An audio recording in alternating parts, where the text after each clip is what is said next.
I think it's interesting to see kind of, you're not the only ones who have developed something that like you can think is a good idea, or intuitively, oh, like this could provide value. We don't really know how or in what way, or you deploy it in one area and then you're like, holy cow, this is much bigger than we thought. So it definitely seems like that was y'all's path getting into healthcare.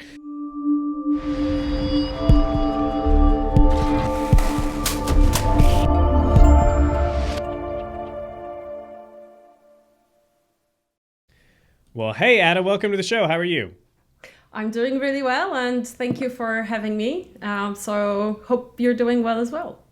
Yeah, I'm excited about diving into the topic of artificial intelligence and chatbots and messaging and patient communication. But before we dive too into that, why don't you tell us just a little bit about yourself, your background, and what brought you to what you're doing now with Talkie.ai? Yeah, sure. Well, I've been a bit of a nomad myself. Like I've lived I was born in Poland, and I lived in Poland for a while, then China in the 1980s, which was an interesting Oh, wow. Yeah. experience. I spent some time working in Jordan in the Middle East, advising the Jordanian government on e-services. So this was also quite an eye-opening period. And then Was that in 10 years healthcare, e-services in healthcare? no, these were government services that the Ah, okay. government was looking for a short list of services they can actually provide online rather than in Okay. traditional manners. This is 2005. Okay. So, yeah, but really, really interesting project. And then 10 years in London, and really working in the field of software product development for one of the most loved brands in the UK, which is the rightmove.co.uk property portal. The British people love property, so this was really, really fun and interesting. And then after 10 years in London, came back to Poland with my family. And actually, did I say I went to high school in the US? No, I didn't. Went to high school in the US in between. So the US has always been quite close to my heart. Then my accent's changed, and now it's all over the place. Yeah. So people cannot figure out where I'm from because you sound kind of American, but kind of British, and then Eastern European, and what is wrong with you? But we came back to Poland, and Poland has really become an interesting country for product development and technology development. And Yeah. there is a lot of, a lot of the big AI guns or have Polish founders or Polish scientists. So there is a huge kind of pool of technology and product people now kind of brewing here, which is great. And I started off working in a software house as a product person, and kind of soon after I joined, we had a hackathon, and in the hackathon, some of the guys came up with an idea of a voice bot platform. So we kind of took it on from the kind of 24-hour hackathon, and we developed something that we wanted to be a universal, horizontal bot platform for people who want to build voice bots without coding skills. So this was our dream. You just move blocks around Yeah. and Plug and by play. magic, these voice bots appear. But when we started actually selling these bots, the platform and the service, more like an agency service, to customers in various industries. But what we soon discovered was that none of the customers wanted to commit enough budget and enough time for these bots to be of the quality that we wanted. And we ended up with products that were, they were not terrible, of course, and some of them are still being used, but we felt like it's not what we want, because we have to learn a new industry every time, create those conversations flow from time. And mind you, this is before Gen AI. This is before ChatGPT. So you really had to work from scratch. Yeah. So all this kind of frustration was piling up. So we were the thought that was maturing in us was that we need to find an industry where you will have specific conditions that make a voice bot and automation of phone conversations like the solution to a lot of the problems. We didn't want to sell stuff through the bots. We didn't just want to have marketing conversations, and we were kind of looking for this industry. And when we got our first healthcare client, just by chance, it was like we felt like these planets are aligning. Like when you sign up Yeah. something with cartoons and the planets align, and you're like, phew. But we needed to go through this pain of like looking for this industry before we actually noticed and we were able to pick up on the patterns on these planets aligning. Yeah. That's kind of the long journey that got us to healthcare. Well, no, I think it's interesting to see kind of you're not the only ones who have developed something that like you can think is a good idea or intuitively, oh, like this could provide value. We don't really know how or in what way, or you deploy it in one area and then you're like, holy cow, this is much bigger than we thought. So it definitely seems like that was y'all's path getting into healthcare. Yeah. So on that topic, I guess maybe it makes sense to kind of talk a little bit about what Talkie does and then how leveraging tools like it can help patient care and outcomes and all of that. So tell us a little bit about kind of what y'all do as a company. Right. So Talkie, in the simplest terms, is like an AI agent for a front desk team at a medical practice. So we automate calls between patients and the practice over the phone.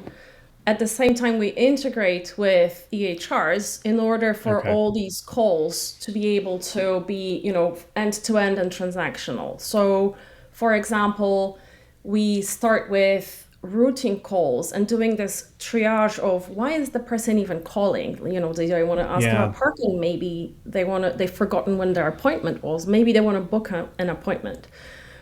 So for things like prescription refills or leaving messages for providers, we actually create those notes straight in the EHR. So the thing that we have heard time and time again, and you've heard it yourself, I'm sure, is, okay, guys, bring this new product, but please don't make me change my processes. Yeah. I've had enough of new products that make me change my ways. Exactly. So what we try to do is understand how the practice works and fit into that process so that we don't actually add work, but we take work away from the people who are working there.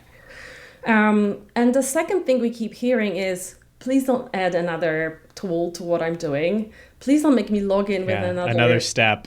password. You know what? I already have my passwords written on my Post-it note.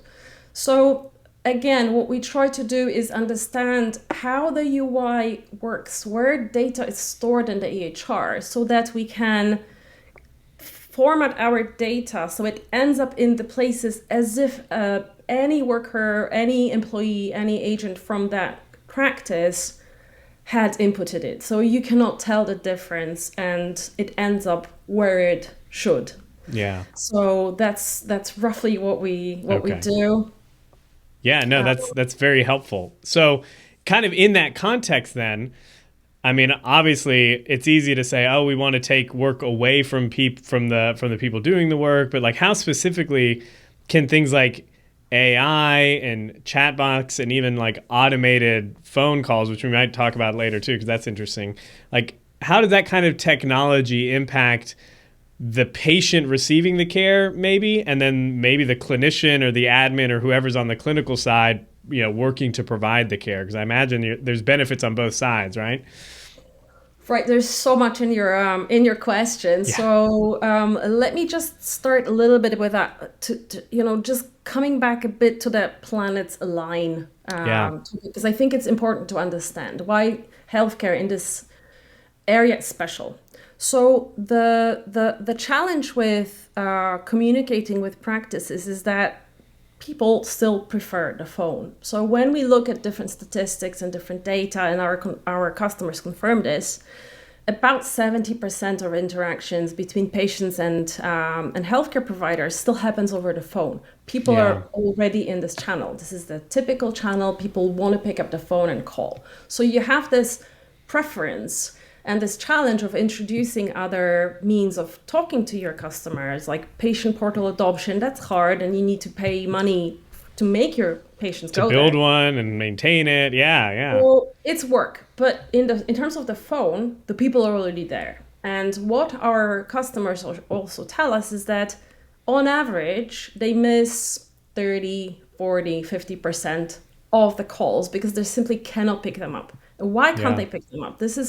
I didn't notice until I actually saw some of the graphs that we see with call volumes. So when you look at the call volume diagram of a typical practice, and especially primary care, but specialty practices as well, it kind of looks like the end of the tail of a dragon. It has these kind of peaks and troughs. They start on Monday really high, then Tuesday is kind of high, and then they kind of trail off a off little bit. Yeah. towards the end of the week. But those differences in volume, which are hourly, are huge. So before we met, I thought, I need to confirm because I'm going to say this and I'm going to confirm. And I looked at one of our clients. They start off around 6 o'clock in the morning and they get a couple of calls. And then between 7 and 8, it goes up to like 150. Where, by 9 o'clock, which is their peak, they have 250 calls between between 8 and 9. So we are talking about a 20-fold difference. Yeah. Because people are not going to think, well, I'm going to call the practice when they have time. No, I'm going to call when I have time or when my kid's sick. So this is really special about healthcare. And this combined with the lack of resources, the lack of people who are already in healthcare, especially on the kind of patient communication side, that makes the planets aligned. And also the processes that are really discussed on the phone between the patient and the clinic, there's a finite of topics that people want to talk about. They want to renew prescriptions or book an appointment, or ask a question, and so on. So it's like a perfect case. So this is just to kind of understand why the planets aligned and why this is a really good, a really good and actually really practical implementation of this technology. So, and then the second part of your question, I think, was around the impact. Like what does it actually mean for patients maybe calling into the clinics or like the providers, on either on the admin side or the clinicians themselves? Like what is it doing for them? Because they're the ones that are going to end up reaping the benefits or the challenges of any new technology they're putting into their clinic, right? Yeah, so if we look at because the first element of your question is the access question, right? So as a patient, you really, really don't want to just sit on the phone and just wait or on eternal hold. or you're either on hold or you're asked to leave a message. So, but even when you're on hold and someone picks up, and we have seen this in multiple clinics when we went to visit, and this is really kind of eye-opening how these people work. So a lot of the agents who work at the clinics, they don't just work one phone at the same time. They work 3 lines.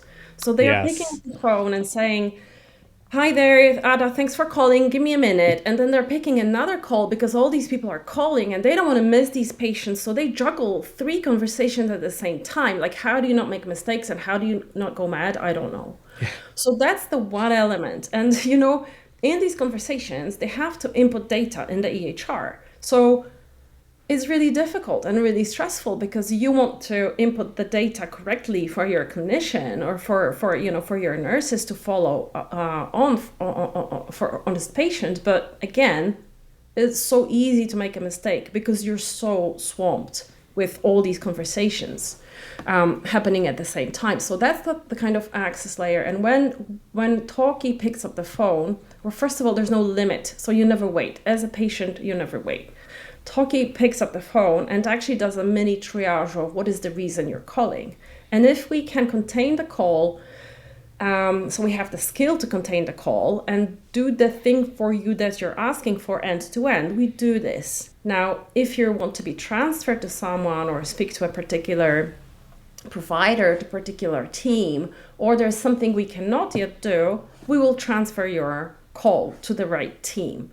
Yeah. So from that angle, you don't wait, which is great. You get your phone answered, and with the technology now, the voice is actually really, really pleasant. There's no longer, "Hi, my name is." Yeah, that was one of my questions. Was at some point with this, for this to work effectively, for patients to like it too, it's got to be relatively realistic, right? Like no one wants to listen to like what is clearly a computer talking to them, right? Exactly. But on the other hand, you don't want to fool patients that you're a real person, because people lose trust, So Exactly. you have to kind of be. You're walking that line.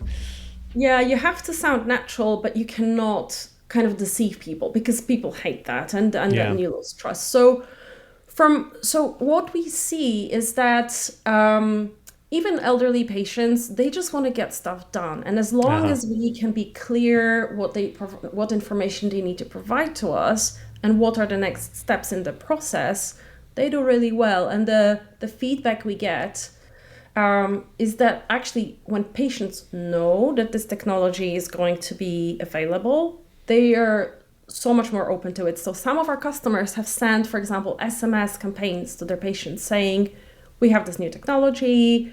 There's going to be this voice AI on our front door.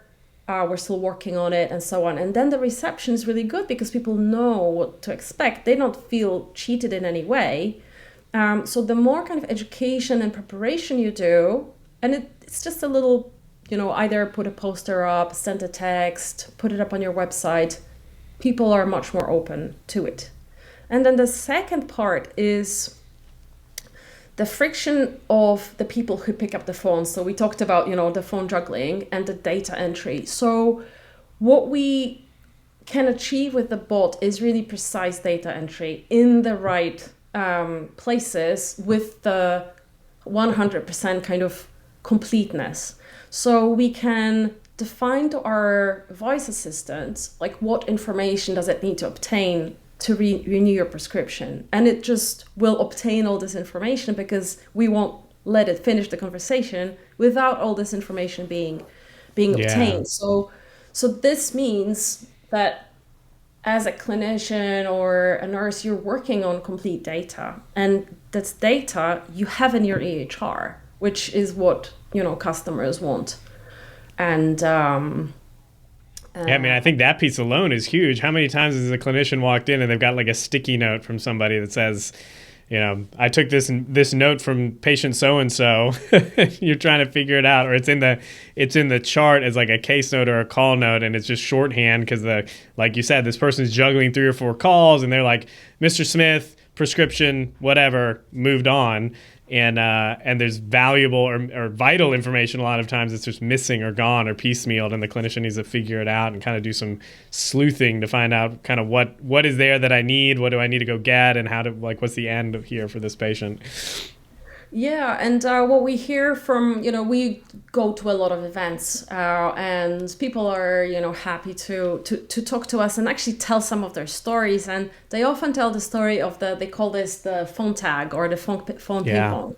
So, they will get their patient case in their system, but it's incomplete. So they'll need to ask someone to phone the patient. The patient doesn't pick up, and it becomes like this prolonged ping pong. So by the time they have the complete information, weeks have passed or days have passed when someone really needed help within, a couple hours or days. Yeah.